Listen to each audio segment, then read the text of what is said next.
Ahojte, moje meno je Ladislav a dnes je 121. deň, odkedy budujem svoju prvú spoločnosť Víru Life.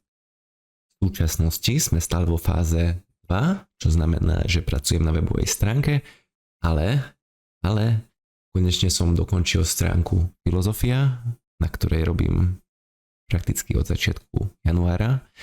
Takisto som dokončil stránku Kontakt. A môžem povedať, že približne na 90% máme hotový aj náš Discord server.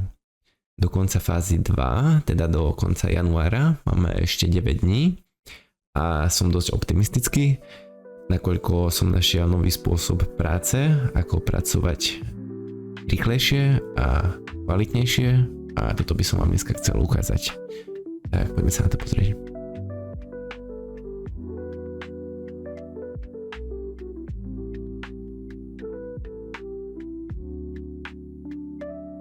Takže ešte predtým, než ukážem, čo myslím tým, že rýchlejšie a kvalitnejšie, chcel by som vám ukázať náš MyRobot, čo je táto aplikácia tu. A slúži nám na to, aby sme zhromažďovali všetky informácie ohľadom spoločnosti a hlavne nech mám všetko na jednom mieste. Skladá sa to hlavne zo 4 častí.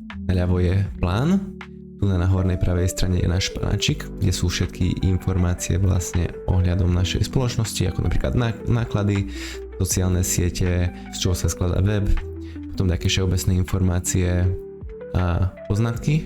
Je tu aj náš denník, kde zapisujem každý deň, že čo som spravil. To zálohujem každý mesiac, aby som sa k tomu vedel vrátiť.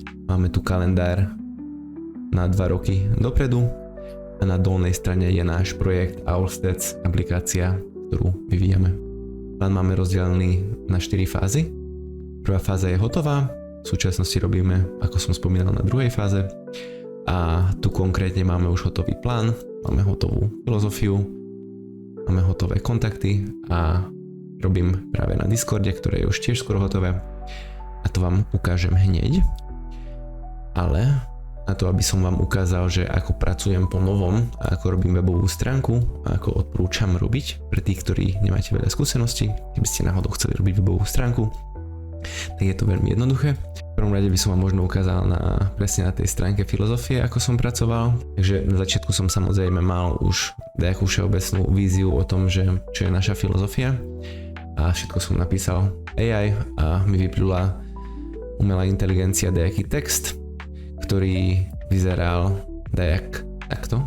Mal som tu nejaký nadpis, text, ďalšia sekcia, nadpis, text, ďalšia sekcia, nadpis, text a tak ďalej a tak ďalej.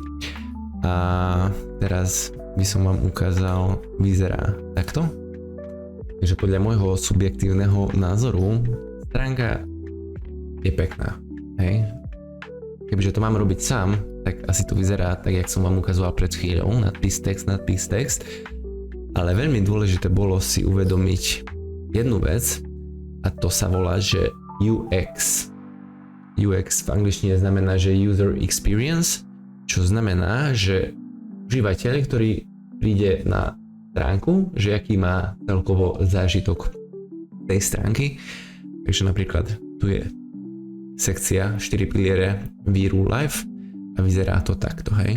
Takže keď sa na to pozriem, je to pre oči dobre. A jak to reálne vyzeralo? Vyzeralo to takto. Hej, mal som tu nejaký nadpis a mal som tu text a som poprosil umelú inteligenciu, nech mi z toho spraví z UX dizajnu, nech mi z toho spraví 10 z 10, hej, že nech to je proste top.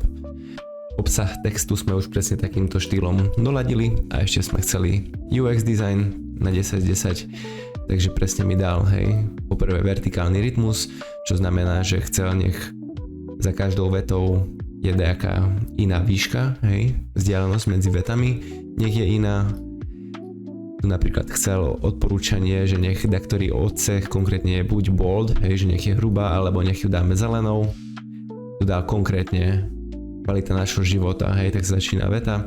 Buď to dáme, že bold, že nech je hrubá, alebo čierna, takisto odporúčal sem. Spravil som všetky návrhy, ktoré mi povedal, nakoniec to nejak vyzeralo, som poslal zase screenshot. po tvojich úpravách to vyzerá takto. Proste je to trošku viac roztiahnuté. Už teraz je to skoro veľmi blízko 10/10, ale ešte dám ti presný verdikt, posledné 3 mikroťahy, ktoré sú už fakt len leštenie. Takže mi dal, hej, čo všetko potrebujem spraviť.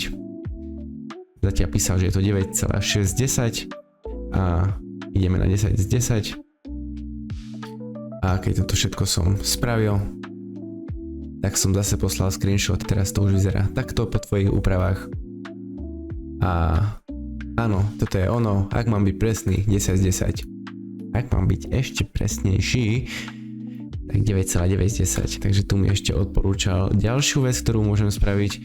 A väčšinu z týchto sekcií som sa presne snažil dotiahnuť na aspoň na 9,9 alebo 9,8. A hej, vyzerá to tak, jak vyzerá. A okrem toho, ako som spomínal, máme stránku kontakt a doplnil som plán, vlastne tu máme plán, máme ešte 9 hodín z fázy 2 a je to máme hotové. A na záver by som ešte rýchlosti ukázal náš Discord server, ktorý je už skoro hotový, už len potrebujem dopísať nejaké veci a som povedal, že to bude hotové. Takže zatiaľ takto. Dúfam, že sa vám páčilo to video a hlavne dúfam, že sa vám páči stránka. Keby ste mali nejakú otázku, že čo a ako ohľadom budovania stránky, tak kľudne sa spýtajte umelej inteligencie, lebo ja tiež to robím. nie, aj mňa sa môžete kľudne spýtať a ja vám poviem, že čo sa máte spýtať od umelej inteligencie. Sorry. Takže o týždeň. Čaute.